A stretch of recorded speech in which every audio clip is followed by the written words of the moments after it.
মানে আশা নিয়ে মানে আশায় বলে বাসা বাঁধে। আমরা কিন্তু বাসা বেঁধে আজও আছি। 18 মাস শেষ হওয়ার পরে নির্বাচন হয়েছে এবং নির্বাচনের পরেও যে সরকার আজকে যে আমাদের সরকার দেশ সরকার গঠন করেছে একটি ল্যাপসাপ একটা নির্বাচন দিয়ে, যেখানে জনগণের কোনো অস্তিত্ব ছিল না, ভোটারের কোনো উপস্থিতি ছিল না। যাই হোক, একটি নির্বাচন তারা করেছে।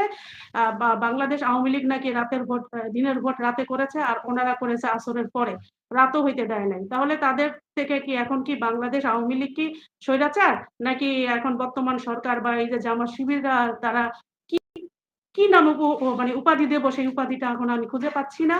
আর আমাদের জননেত্রী শেখ হাসিনাকে বলা হচ্ছে ফ্যাসিস্ট। হ্যাঁ, fascist, well and good. Fascist দেখে আজকে আমাদের আর্টিস্ট হিসাবে আমরা জননেত্রী শেখ হাসিনাকে বাংলাদেশের আর্টিস্ট, উন্নয়নশীল বাংলাদেশের আর্টিস্ট আমাদের জননেত্রী শেখ হাসিনা বলতে পারি। দৃঢ় গলায় উচ্চ কণ্ঠস্বরে আমরা বলতে পারি, ইয়েস, আমরা ফ্যাসিস্ট।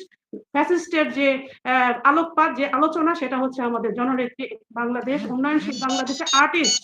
আজকে দেখেন গাজীপুরে যে রাস্তাগুলো দেখতেছেন, যে দৃশ্যমান দেখছেন, যে পদ্মা সেতু দেখতেছেন, আজকে এই যে ঈদ গেল কত নির্বিঘ্নে, 15-16 কোটি টাকা 2 দিনে 3 দিনের টোল, এই যে যে রাজস্ব আয়, অর্থনৈতিক মুক্তি, এটা কিন্তু বঙ্গবন্ধুরই স্বপ্ন ছিল যে বাংলাদেশের মানুষ অর্থনীতি মুক্ত, উন্নয়নশীল, মাথা উঁচু করে দাঁড়িয়ে বিশ্বের দরবারে মাথা উঁচু করে হাঁটবে, চলবে, কারো দাসত্ব করবে না।